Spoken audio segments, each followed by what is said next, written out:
We are on record in the people of the state of Michigan versus Beverly McCallum, file number 22244FC. Prosecutor Lloyd is here, as is Mr. Tetloff on behalf of the people. Mr. Davis is here with his client. Ms. McCallum, raise your right hand. Do you swear to tell the truth, the whole truth, and nothing but the truth, so help you God under penalty of perjury? Today is the date and time set for sentencing. I am in receipt of the pre-sentence report. I am also in receipt of a letter from the victim's brother and a letter from his daughter Sicily. It is my understanding that the letter at some point here will be read and that Sicily is present and will be talking to the court. Is that correct, Mr. Lloyd? That's a correct statement, Your Honor. All right, let's first deal with the issues regarding the guidelines and jail credit. I would like to first address the issue of jail credit. Mr. Lloyd, Mr. Davis raised in his pre-sentence memorandum. I received a pre-sentence memorandum from the defense and I received one from the prosecutor. Did you not get his pre-sentence memorandum because you do look like you're surprised? No, Your Honor, I received it, I believe, yesterday afternoon is when we finally received it. No, what I was going to advise the court that it's the prosecution's intent for Mr. Tetloff to deal with the sentencing guideline aspect, and I will speak to allocution. Okay. So, Mr. Tetloff, could you please address whether you have any disagreement with the defendant getting credit for the time that she was in jail in Italy? Thank you, Your Honor. I did look at the case law that Attorney Davis cited. I looked at some of my own case law as well after the issue. At this point, I'm not objecting to the jail credit proposed by Attorney Davis. All right. So there will be an additional 816 days. Is that correct, Mr. Davis? That is correct, Your Honor. I came to that number and I used an affidavit that Mr. Tetloff had actually filed that gave the date of when Callum was detained in Rome, which was February the 13th of 2020, and I just did basic math to get to that number of days. 1,500 days total? Yes, Your Honor. Mr. Tetloff, do you agree? I think that's pretty close, Your Honor. Okay, well, I'd like it to be... He had, and I didn't do the exact, let's see.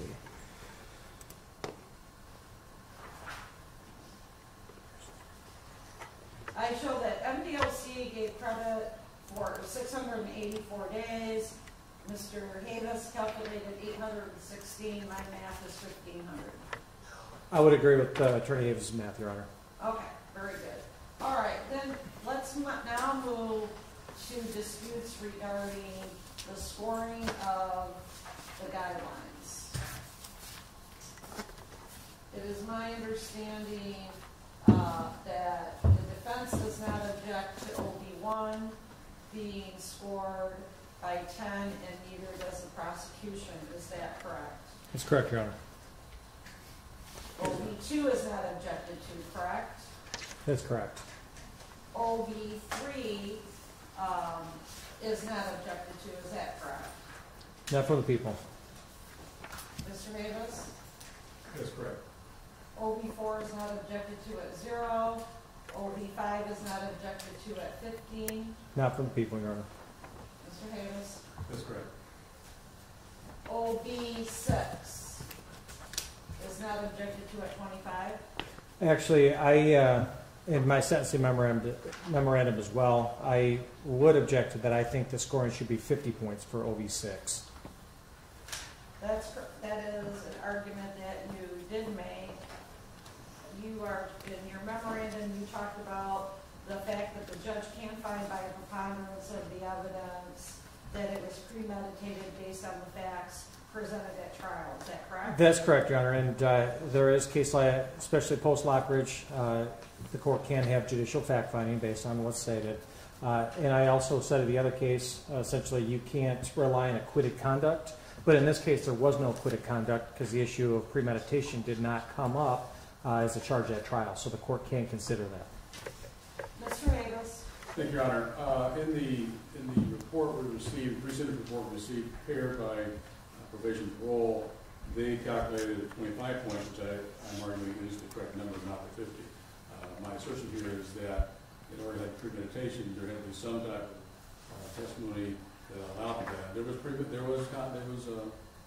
testimony towards that. There was conflicting testimony by the defendant herself in that regard. We don't know whether the jury made that as a finding in its conclusions for guilt, and I'm just suggesting that they may not have, and that would be inappropriate to score the additional 25 points there, Your Honor. All right, I believe that, that there is testimony on this record that the defendant did discuss and plan ahead of time. I think that was illustrated by the testimony of her accusing of telling people that Robert was abusing the children when there was absolutely no evidence of that. There was discussion 1 week prior to the murder. There was discussion 3 days prior to the murder. There was discussion about the use of the bat.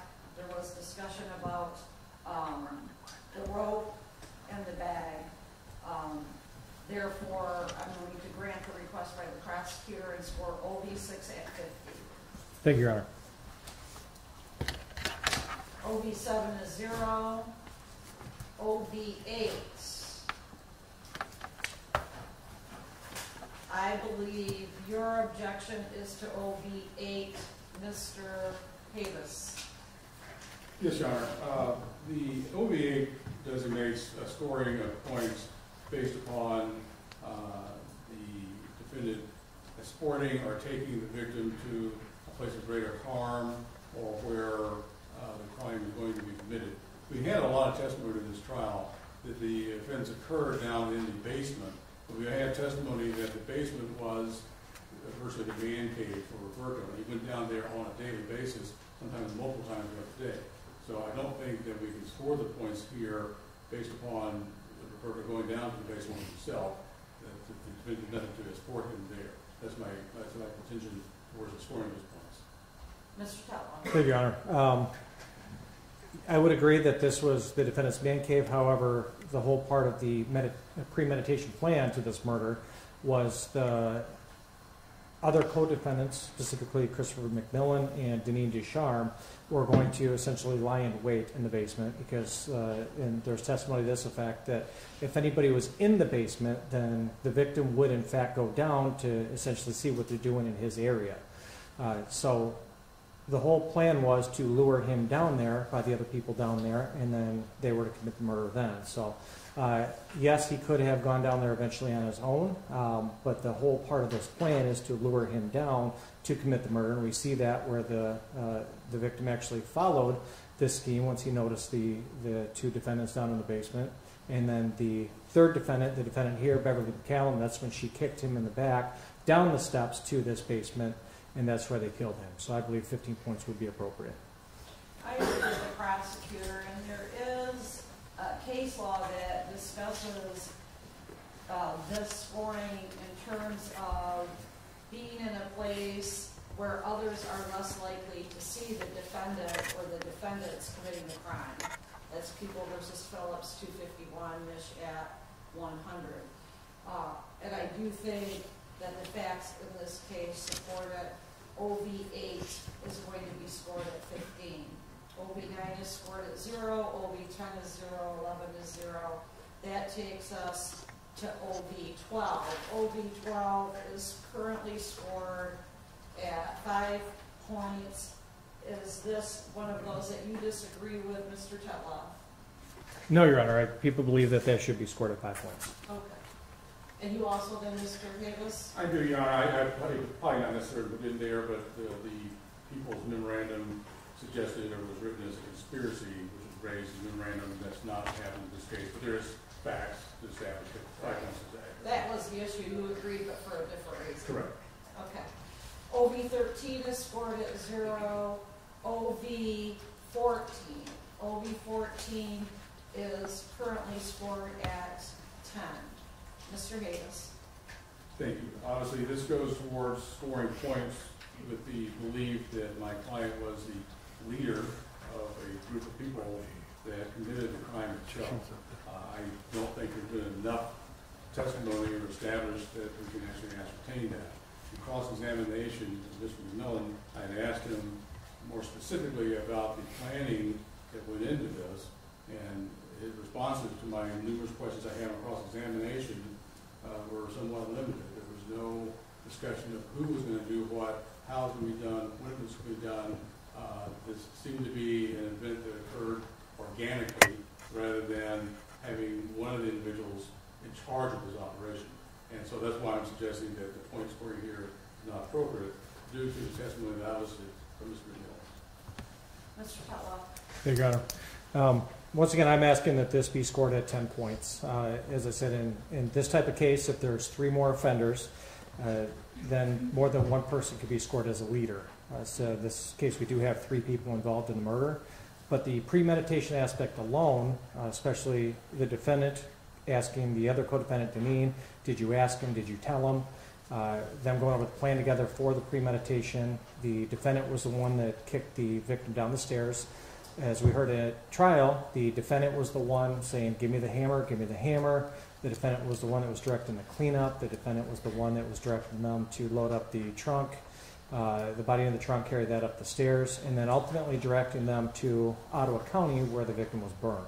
So there's more than enough evidence in this case to put the defendant as the leader, if not a co-leader in this case. But we're arguing, we've always argued from the start, defendant is the mastermind behind this entire ordeal. I believe that based on the testimony in the courtroom, the defendant clearly was a leader. I do want to make clear I'm not considering, for purposes of this sentencing, any information that I learned during the trial of Deneen that was raised, I think, by the defense in their memorandum. I agree with that, but I think the testimony of Mr. McMillan, along with other circumstantial evidence that was on this record, shows that the defendant was a leader, and I will leave that scored at 10 points. 17 is at 0, 18 is at 0. That leaves us finally to 19. 19 is currently scored at 10 points. Mr. Davis. Thank you. Obviously, OB-19 is interference with the administration of justice. We've had some discussion about this, is that in the trial it came out that there was a dispute that my client actually did anything towards the actual desecration of the body. But beyond that, the characterization of post-crime conduct, flight, that type of behavior, we addressed that in earlier motions. And I don't believe that her actions after this event arise to the level of interfering with that process itself. That's why I'm objecting to the 10 points being scored on the Thank you, Mr. Tetlow. Thank you, Your Honor. This should be scored at 10 points. I believe it's correctly scored at 10 points. So you look at all of the facts in this case and the behavior that has existed after the murder itself. I think there's a pretty clear argument that the defendant did interfere with the administration of justice. Remember, this is an aiding and abetting case as well. So what one actor does, the other is still responsible for. So in this case, specifically the defendant's own actions is she helped clean up the basement. She helped load the body into the trunk. Remember, they took the body. The defendant went with them. She even testified herself that she was in the van when they drove the victim in this case in this trunk over to Ottawa County to burn the victim. So her actions are the same as the other co-defendant's actions in this case, but for the defendant's actions for cleaning the scene, burning the body, driving to another county to dispose of the victim in this case, Your Honor, this wouldn't have been a cold case for 15 years before we finally was able to start the investigation over again. So there's more than enough evidence in this case. This came out at trial to score the appropriate points for OB-19. I believe that OB-19 should be scored at 10 points, in addition to the facts as stated by Mr. Tetlow. I mean, in addition, it's clear that the defendant directly and then may have directed the cleaning up, the destroying of evidence. And if you look at People versus Erickson and People versus McCallum and People versus Brown, they all support that when a defendant conceals, destroys, or disposes of evidence of the crime, OV 19 should be scored. By my calculation, then the original scoring by the Michigan Department of Corrections was 116. If we add 25, we get 141 on the OVs. Do you agree, Mr. Tetloff? I do, Your Honor. Thank you. Mr. Davis, do you agree? Yes, Your All Honor. right. Now, Mr. Davis, turning to you first, do you have any modifications to the PSI or any other challenges to the scoring that I have not gone through already? The only thing that I would add to the body of the report is it relates to the health portion of the pre-sentence report, which appears on page 17 of the report.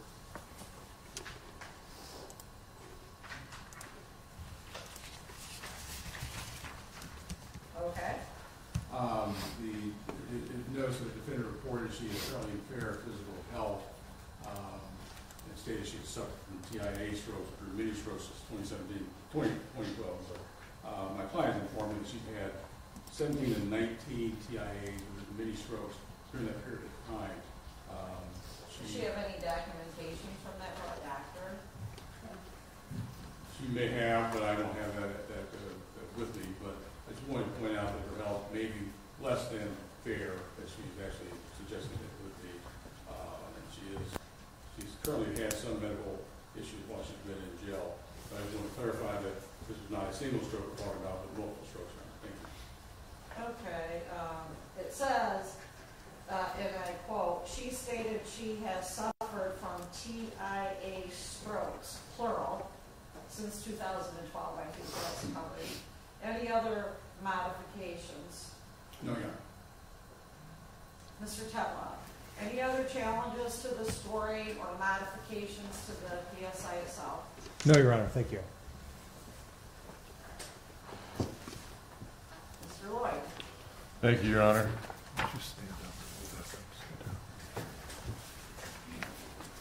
Your Honor, before I say a few words, I do have Franklin Caraballo's daughter here today, Magdi, and I'm going to allow Magdi to spell her full name. We've already discussed that. And I also have Robert Caraballo's daughter here as well, Sicily. They have statements prepared to speak. In the case that they are unable to speak, I have volunteered to finish their words for them. So if I could have them come up to the prosecution, then we'll have them take a seat. And I believe Magdi is going to speak first. So Magdi, when you get comfortable, will you just give your full name to the... Do you swear to tell the truth, the whole truth, and nothing but the truth, so help you God, under penalty of perjury? Yes, I do. And Cecily, let me just do that for you right now, too. Do you swear to tell the truth, the whole truth, and nothing but the truth, so help you God, under penalty of perjury? I do. Have a seat. If you're more comfortable speaking while you're sitting down, that is more than fine with me. Okay. It's your choice, whatever would make you most comfortable. I'll try to stand. Is that okay? Yes. You want me to, do I need to spell my name for the court? Yes, please do. It's a little complicated. M-A-K-D-Y-A-N-E-T,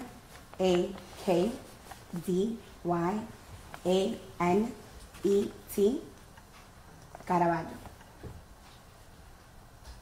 Go ahead. I'm reading this on behalf of my father, Franklin Caraballo, because he wanted me to make sure that I read this for him, and our family as a whole.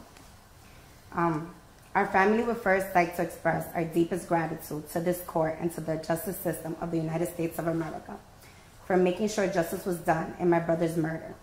We especially want to thank Detective Robert Donker, his team, and the entire investigative task force for their unwavering dedication in identifying an individual whose identity and background they did not know when Roberto's body was discovered in 2002.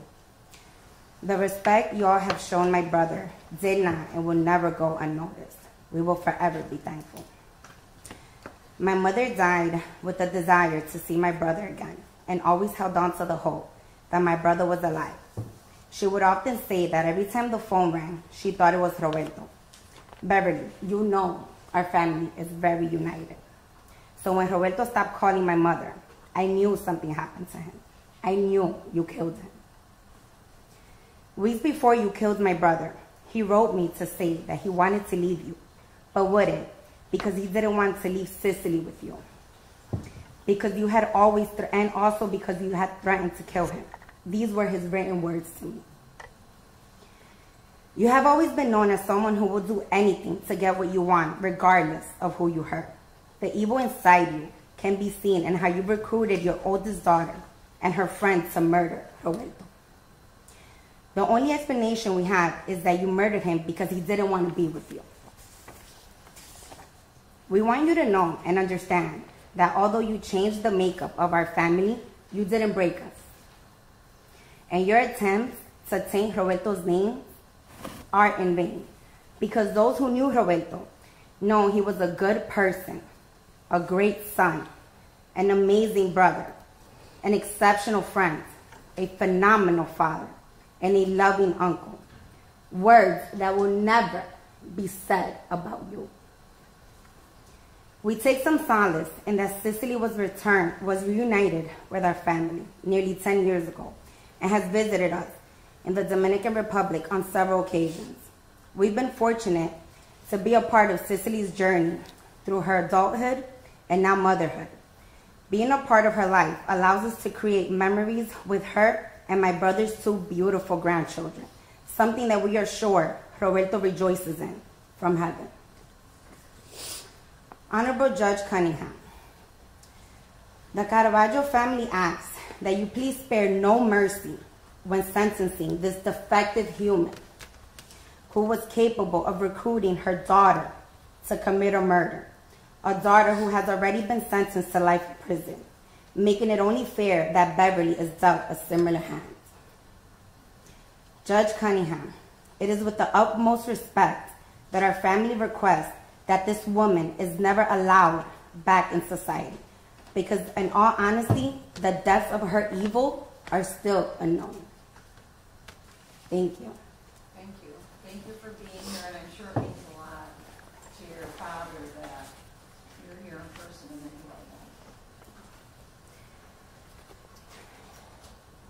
you love them. I have a statement I'm going to try to get through, and if not, I know Doug has my back, so.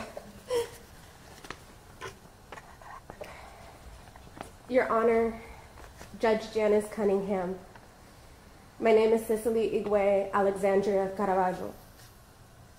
It is through one of the worst imaginable experiences that I appeared to you today as the daughter of the victim, Roberto Caraballo, and also the daughter of the convicted. This is a day I was never sure would come. A day that has been relentlessly on my mind since 2015. I am grateful for the detectives and the prosecutors who have spent even longer continuously working to bring justice for my father. I am grateful for Your Honor, Judge Cunningham, and the people of the jury, for your rationality and unprejudiced handling of this case. It is through all your combined efforts that I can only begin to peacefully mourn my father, Roberto Caraballo. Since detectives showed up at my door in October 2016, I have not spoken directly to my mother. Despite her ill will and disgraceful parenting, I am here to face her today as a human you cannot take credit for.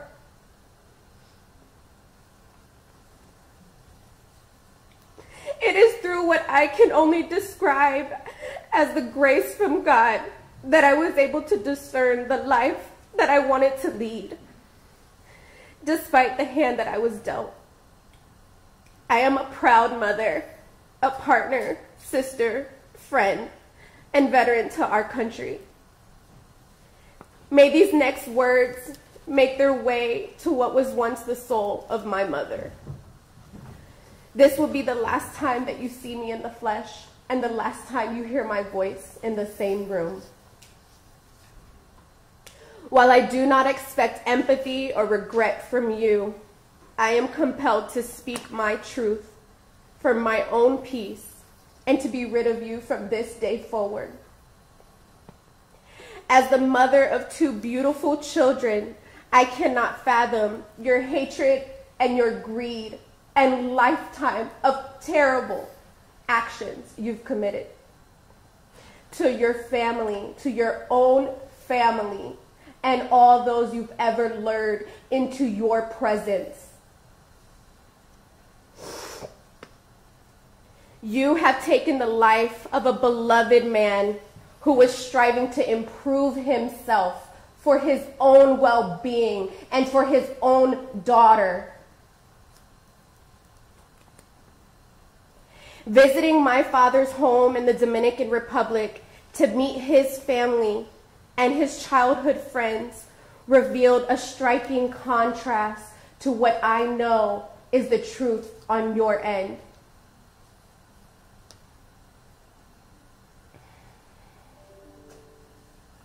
Roberto Alejandro Caraballo was dearly loved and respected by many, and his memory continues to be cherished and missed by all who knew him, even now. In this victim impact statement, I wanted to highlight how your actions do not stop at the loss of my father. My family as a whole has endured profound suffering at your hands. My eldest sister, Deneen Rochelle Ducharme,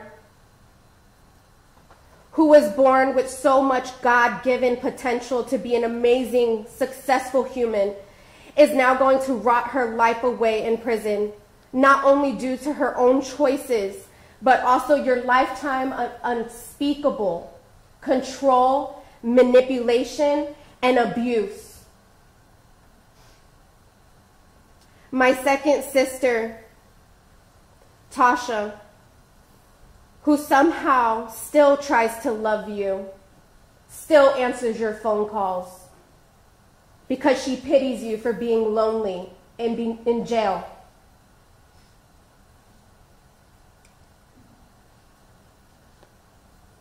She tries to love you. She still bears the scars on her body and her mind that you've left her.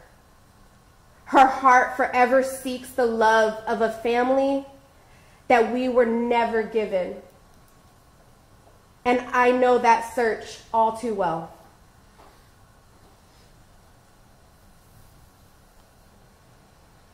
My baby brother, he passed away unexpectedly in 2022. He was left in a different country at 16 years old. What kind of mother are you? I was not able to hold him or say goodbye since you ripped him from our lives when he was just 12 years old. It is unfortunate that you are our mother.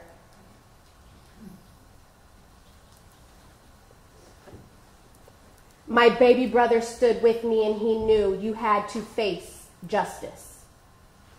He told me to do what I had to do for my father, and we agreed not to bring you up in conversation. We focused on our relationship.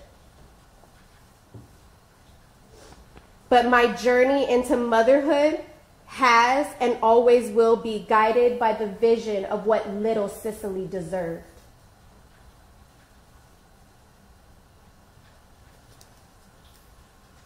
Little Sicily deserved a loving family. She deserved stability, and she deserved parents who wanted to be their better selves. Despite these devastations, I have found comfort in the fact that you are not my only parent. regardless of your attempts to manipulate an unhealthy loyalty with your children. I managed to distance myself and limit your access to me.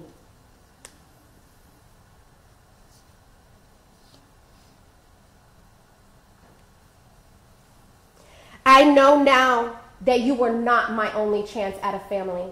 I created my family, and I've reunited with the family that my father left and gave to me.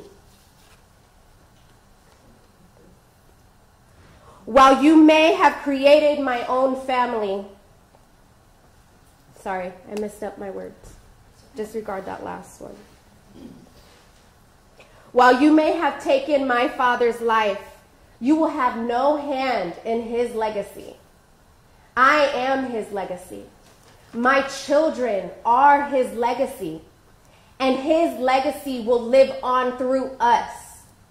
Your legacy will end with you, Beverly.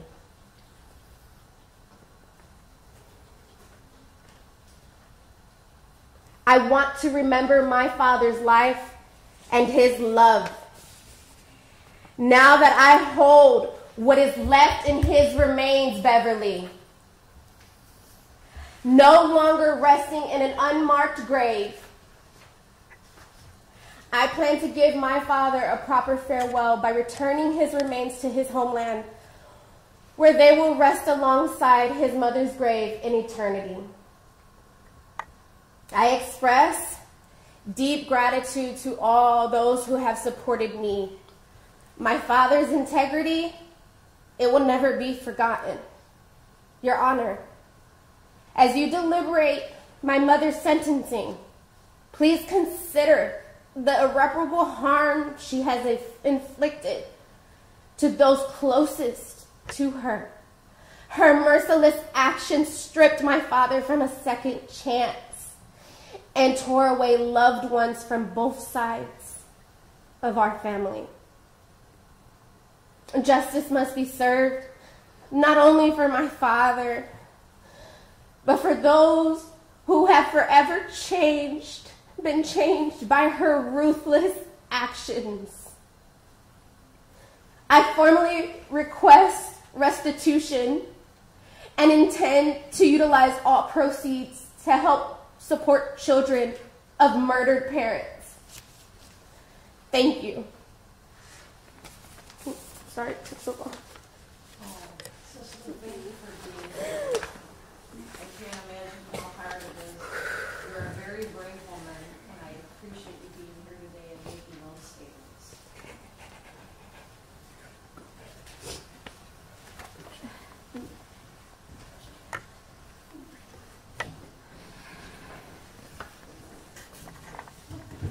Your Honor, 22 years and 16 days ago, it's about 2:12, but we know on the morning of May 7th, 2002, that Robert Caraballo was alive, right here in the city of Charlotte. And we also know that on that day, Robert Caraballo died. But he didn't die from old age. He didn't die from some disease. He died a cold-blooded, ruthless death. All facts. All facts, unfortunately, for this court, they have had to listen to through 3 different defendants, either pleas or trials. So I'm well aware that the court is well aware of the facts by this point.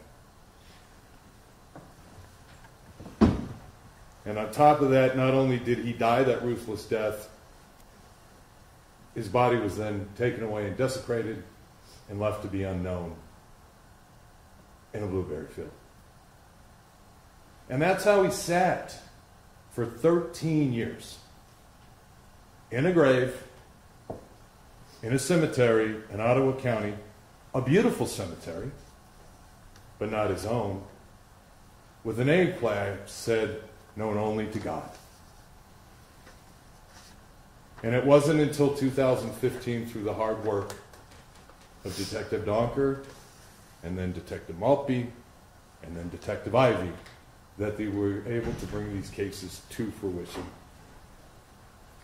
And so in speaking to Sicily, Sicily made the determination that she was going to exhume her father, have him cremated, and take him home with her. And today was the first opportunity that she had to actually see her father. And we thought it was only appropriate that since Robert has suffered for the last 22 years and 16 days, that he actually finally get to be present to confront who I believe was the mastermind of his death.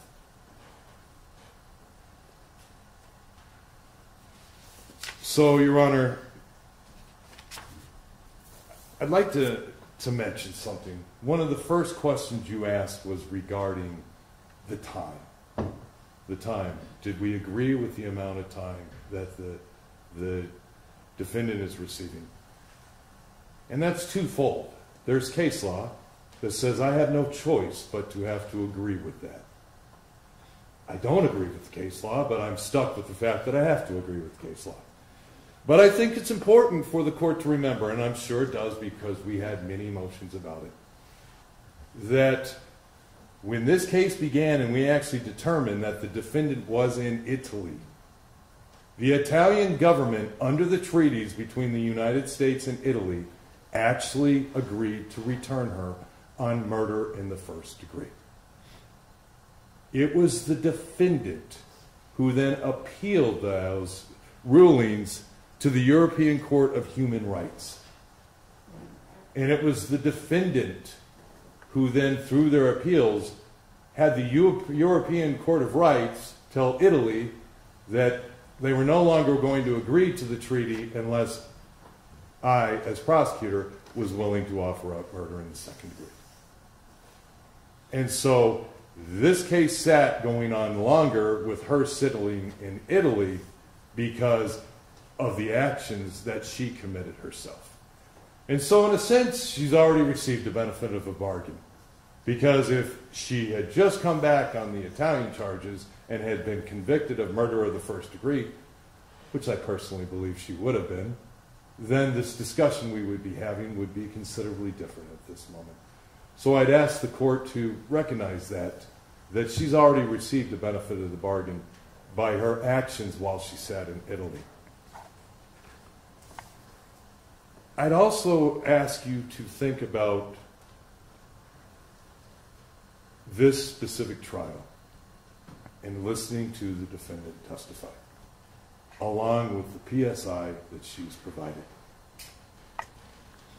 The court heard all the facts. They heard from the co-defendant. They got to hear everything that the police did. And then they got to hear the defendant say, I had nothing to do with it. Interesting choice to go with. I had nothing to do with anything that occurred here. Except that she puts herself in the house when the incident occurs. She puts Chris and Deneen being in the house as well. And she puts herself in the car when she goes. But yet she had nothing to do with it. And Judge, let's just admit it. Let's look right at her. Because the whole time that she's been in here, she just shakes her head. It's no different than what she did at trial. She shakes her head. She doesn't believe it. She evil eyes her daughter when her daughter speaks. Evil eyes her niece when she speaks. That's what we're dealing with here. Let's remember that as we're talking about the defendant today.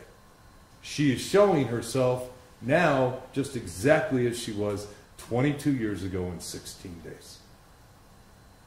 I find it interesting that as I reviewed her PSI, that she made the mention that from 1998 to 2001, she was actually in Jamaica going to college where she earned a business administration degree.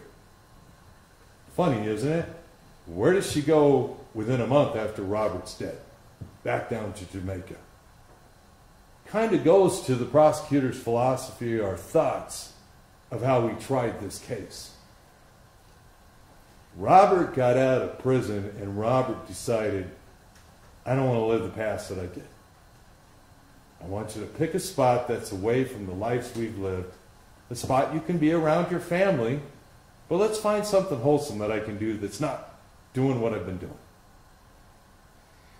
And besides that, I got a little girl. I want to be her dad. And the court heard it in the trials. He helped her with baseball. He helped her with school. He did all the things that dads do, that dads want to do with their little girl. But no, before Robert got out of prison, she'd been hanging out in Jamaica. When Robert came up, he said, you know what, we're going to change. We're going to be a family. We're just going to be normal. That's not how this defendant operates.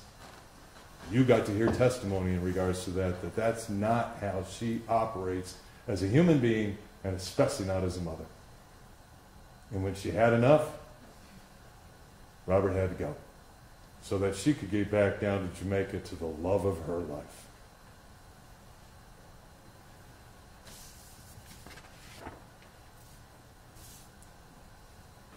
Your Honor, the testimony was clear. We were talking about a 21-year-old woman, 25-year-old man, and a 40-plus-year-old mom. The mom who was determined, who was called the boss of the family. Didn't even matter when Robert came back in the picture. If mom said something, you're following mom. You're not following Robert. Because she's the boss of the family.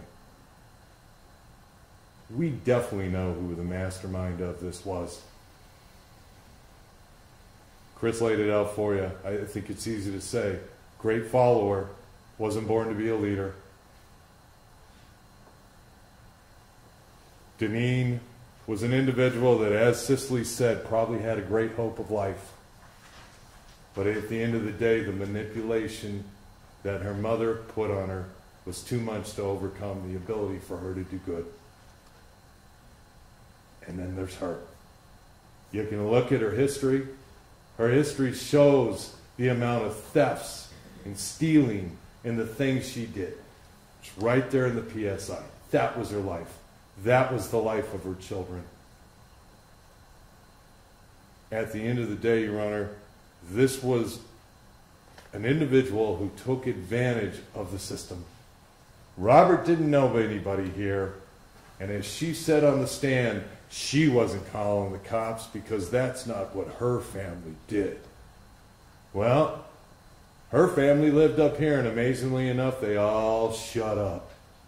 They just let her go. Until the detectives were actually able to do something about it. So, Your Honor, at this point, I'm going to request, I realize that probation has requested 40 to 60. I don't believe that's enough. If I had the ability to say to you, life without parole, those would be the words that would come out of my mouth. But I believe with all the accommodations and things that she has already been given through systems that I do not control, the appropriate number here would be 50 to 70, Your Honor. And so the people would request 50 to 70 years. Thank you. Thank you, Mr. Davis. Thank you, Your Honor. I'll be more brief. I stood by me and defended to close a murder case, and one thing that differentiates that between other types of sentencing is that there's no alternative in terms of incarceration. There's nothing that I can say is going to sway the court to not do that. And I do want to hit a couple of factors, is that my client was found guilty by trial. She respects the judicial process. She may disagree with the decision that was come to, but she respects the process. The notion about the extradition to Italy, so that she simply exercised her rights that anyone would, facing an extradition, everyone has the ability to reject an extradition, to challenge that. What she did was basically human right. She did go on to actually better herself in many ways with advanced degrees. I can talk about the years that transpired after this, where she owned many businesses and flourished for herself. The disdain, which is evident in the opposing counsel's voice over this matter, is simply there. Not necessary for me to actually go into it. The only thing I can say is that one reason I remarked about my client's health is that it is significant. Mr. Warren wants 50 to 70 years. It's a bit primitive, and I believe that my client certainly would not make any of that amount of time himself. I'd ask the court to consider something on the lower end of the guidelines, as a defense attorney will often do. I'm not asking for the lowest level. I didn't ask for that when I was trying to calculate the guidelines differently. I think that 315 months on the low side would be sufficient for punishment sakes. It would be sufficient for deterrence, and it would be sufficient to protect society. Even if I ask for the lowest guidelines, I don't truly believe in my client has lived that long. Her health is poor. The people don't really care about that, and I understand that. And the victims don't care about that. I understand that as well. But that's the reality of the situation. Is what are we trying to accomplish with an extreme amount of months incarceration here, when I think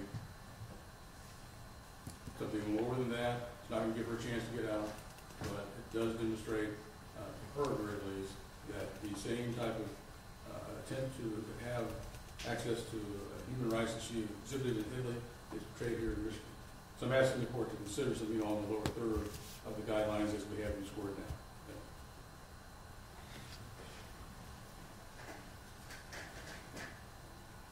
Ms. McCallum, you have the absolute right to address the court at sentencing. Do you have anything you would like to say? All I can say is that I hope I can get somebody to run this book for that. Did you hear him, Ms. Court? Okay. So the defendant is refusing to make a statement and apparently wants to find somebody to do her good. Okay.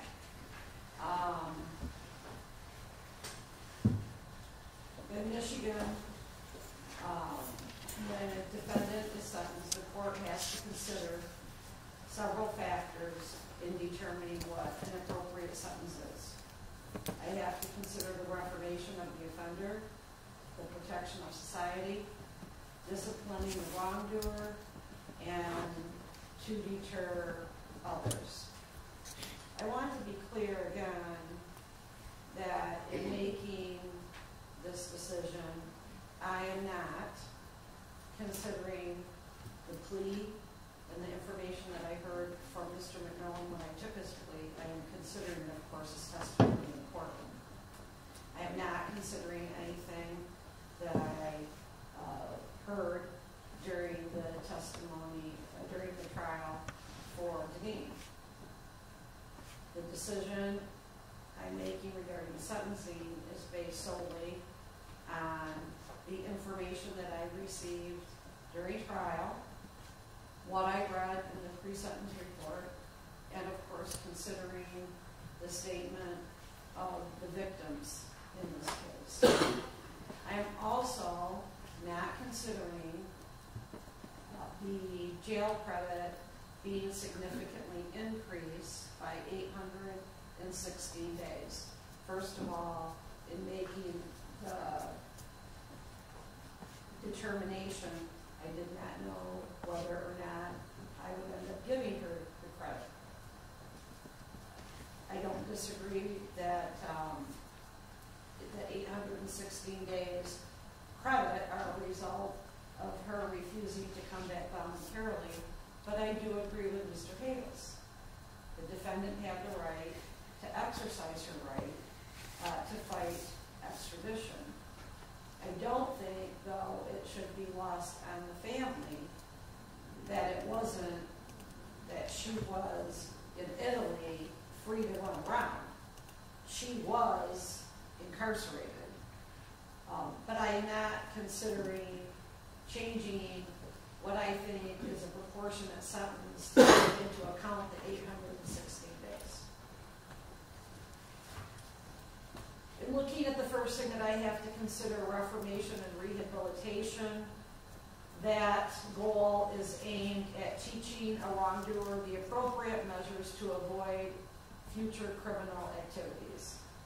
Therefore, the sentencing judge is required really to say, are there services that we can give to the defendant so the defendant can become a productive member of our society? The defendant is 63 years of age. These are some of the things that I noted. In 1993, she was convicted of forgery and served 2 years on probation. In 1994, she served 4 days in jail after pleading guilty to theft. In 1996, she pled guilty to tampering with a government record to defraud. In 1997, she pled guilty to theft and served 180 days in jail.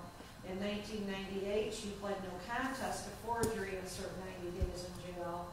In 1999, she pled guilty to theft and spent 3 days in jail. And then 2 years after the murder of her significant other, she pled guilty in Missouri to theft and spent 3 days in jail. What I think is compelling, Ms. McCallum, about your previous criminal record is everything involves theft. Everything involves dishonesty. This case is replete with examples of your dishonesty. The worst is really not lying about killing your significant other. What I cannot fathom is that you lied to your daughter that her father abandoned her. And you kept that lie alive for so long.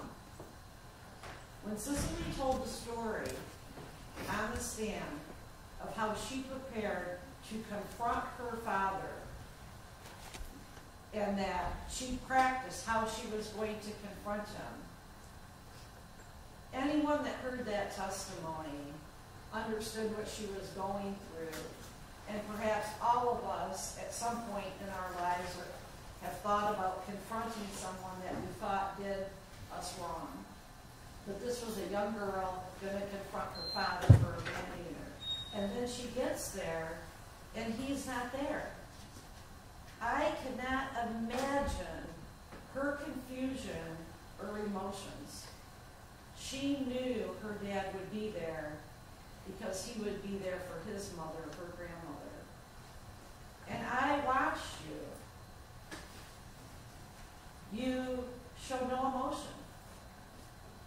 No emotion at all of what your daughter went through. Another observation I had in the courtroom was that you looked at the photographs of his dead body. A normal human reaction, if somebody you loved, as you have professed that you did, and who you had children with, would have turned away when those came on. Prosecutor has to show them. They're part of the case. But a normal human reaction would have been to look away or look down. And what I observed you did is you literally leaned forward into that monitor and looked at them.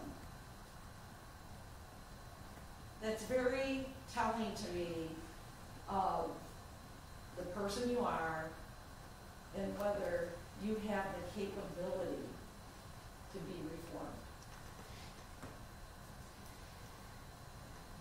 I thought it was interesting that while you sat here and testified in front of the jury, you cried, you turned to them, I want to speak to the jury, but yet when the verdict is read, you showed no emotion.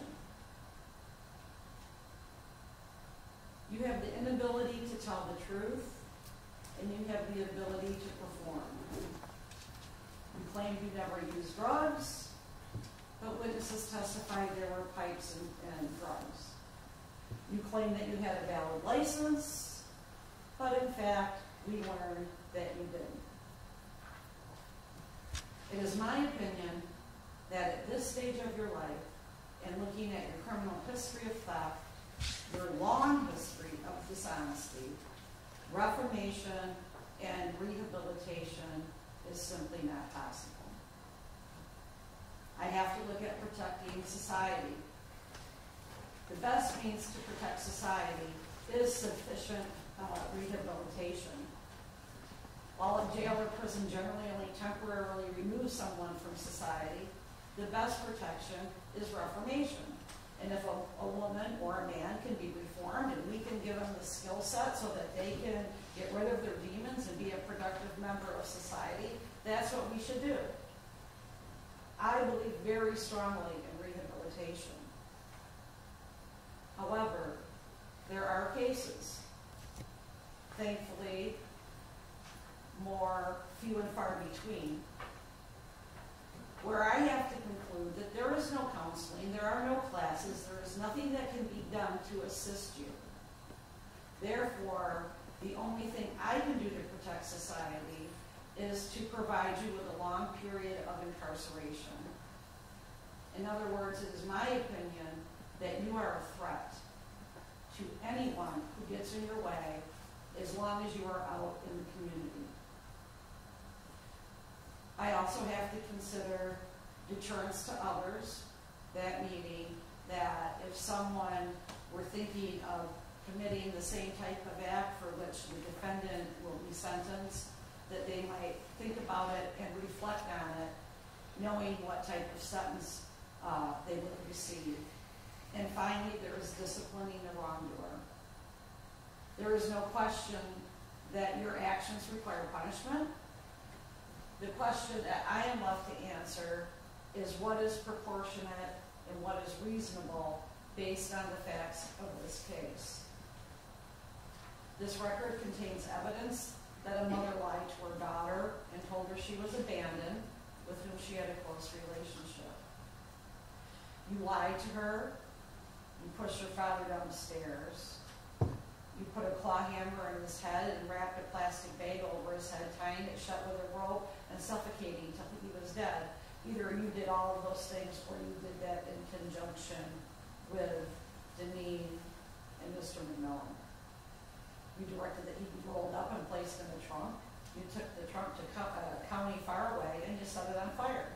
You then locked the basement door, attempted to clean up all the evidence in the basement, and then left and married your boyfriend and had another baby.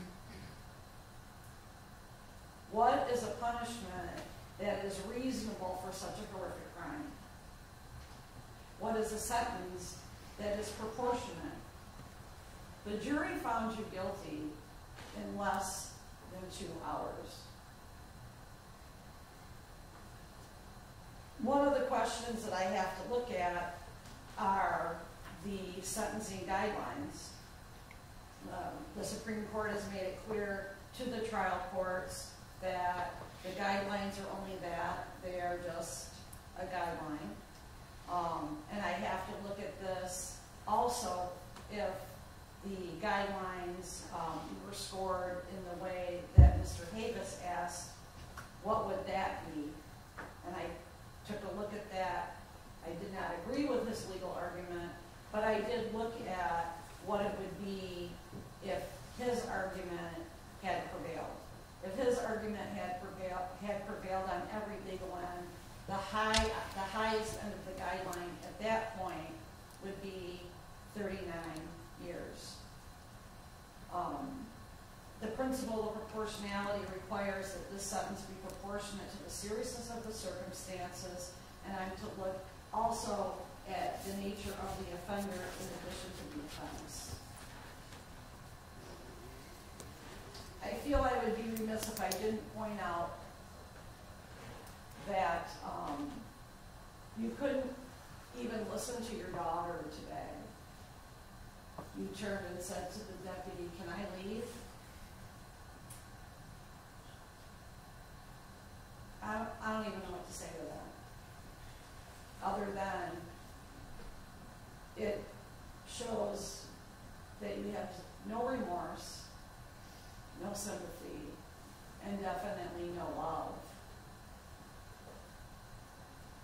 I think the appropriate sentence is 40 years on the minimum. If the defendant's scoring is correct, and it should have been a high of 39, then a 40-year minimum sentence would depart. I think if that were the case, that the departure by 1 year would be reasonable. It would still comport with the principles of proportionality, as I think I've adequately explained on the record. the defendant's lack of remorse, the gruesomeness of this crime, and the impact it had had on the victim's family would all warrant that. Please stand. As I know you can stand. On count one, it is the sentence of this court that you will serve 40 to 60 years with 1,500 days credit. You owe 130 crime victim assessment, court costs of $500, $60 for DNA testing, and $68 in state costs. On count two, you will serve 10 years to 15 years with 1,500 days credit. You must pay $68 in state costs. He makes it down.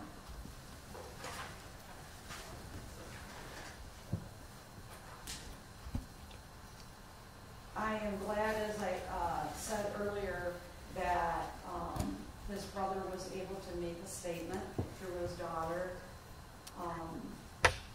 I want to say, Franklin, if you are able to watch by Zoom, we don't see you on Zoom like we normally do, and to the rest of the family, it made me feel good, and I'm sure it has made everyone feel wonderful that the past 10 years moving forward, that you have a relationship with Sicily and your brother's grandchildren. To Sicily, you're an amazing woman in spite of your mother.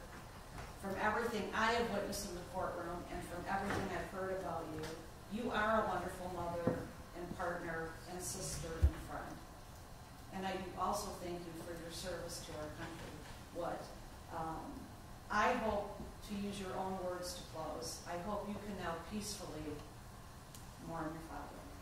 And with that, unless Mr. Lloyd, if you have something for the record? Nothing, Your Honor. Thank you. Do you have anything for the record, Mr. Davis? No, Your Honor, thank you. And with this, that is all for the record. Your Honor, Court is adjourned. appeal. All rise.